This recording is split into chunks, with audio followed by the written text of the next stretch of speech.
silong na sa mga bahay-bahay nila. So, pag tumigil na yung ulan,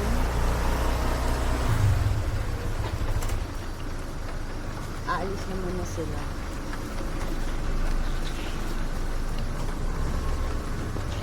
Oops, I'm sorry baby. I'm sorry. I'm sorry.